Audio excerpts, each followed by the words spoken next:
Hi, this is Brandon Smiley from thirstgym.com. Today we're talking about an exercise called the heels elevated goblet squat. This is a great squat variation you can put in your training programs for your athletes and your clients, especially if they happen to have mobility restrictions or some kind of movement issues that you're trying to clean up. There's nothing wrong with elevating the heels. I think in the past a lot of people would say that you need to have flat sole shoes, good wide stance, and almost going to look more like a powerlifting based squat. And while sometimes there's nothing wrong with that, many times there's athletes and there's people that just have overall movement restrictions, and you need to get them squatting as fast as possible, being able to make progress, especially if you're in kind of the private model like I am. So we've found that elevating the heels for many athletes and clients gives them improved range of motion, works with their mobility restrictions, and gets the squat looking much better, and then we can begin to work away from that if we need to. There's other issues that we can look at, which can be dependent upon their infrasternal angles and what that kind of tells us about their body structure and what they prefer, and how that will affect the pelvis as a whole as they go down and go up. So if you don't know anything about that, I would highly recommend you check someone like Bill Hartman or Zach Couples, and they can talk about that in much more detail than I can. We just use some of their principles that they talk about with their model when it comes to trying to elevate the heels, and then we do the same thing. So what we're going to talk about is how we're going to elevate the heels.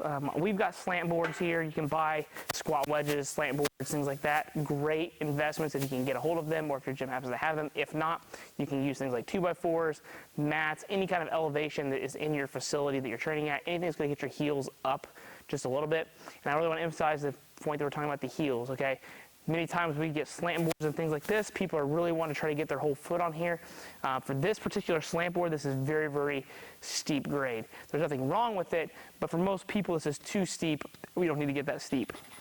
So for this, I personally prefer the heels just being on this setup that we have, or if using 2x4 or something like that, just elevate your heels to the last third of your foot and you'll be okay. And for this example, that's what we're going to do. I could definitely make a case where I want to squat from here, and by all means I can, but it's probably, just a little bit too much of heel elevation and an angle for me and for probably most people.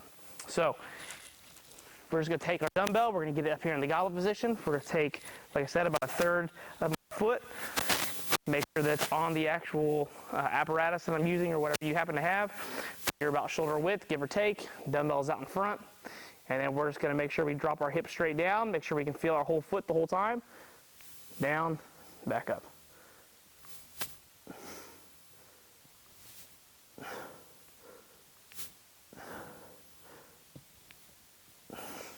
So with the heels elevated aspect, it kind of obviously is tilting us forward. So if your client has hip mobility issues, they've got some ankle mobility issues, for whatever reason, they just cannot put together a good quality looking squat without the heel elevated, I would give this a try.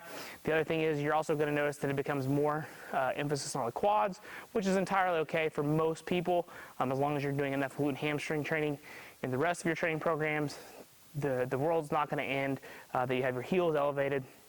But also just make sure that if you have clients that have knee issues, that is something that you make sure you pay attention to, and that this might be able to be safely done, but if they happen to have really bad knee problems with this, then you might be looking at a goblet block squat that's going to force them to sit back, look a little hingy, a little less movement at the knee, and so the knee's not coming over the forefoot quite as much. So you've got a couple different options there. This is a great exercise. I really personally like it for many of our kids and our clients that just have a hard time getting their squat to look good.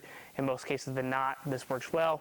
Or if we happen to find from our assessment process is probably what they need, then we just try to jump straight into that and give them the ability to have success early on. So if you have any questions about the heel elevated goblet squat, feel free to leave in the comment section. Thanks. Have a great day.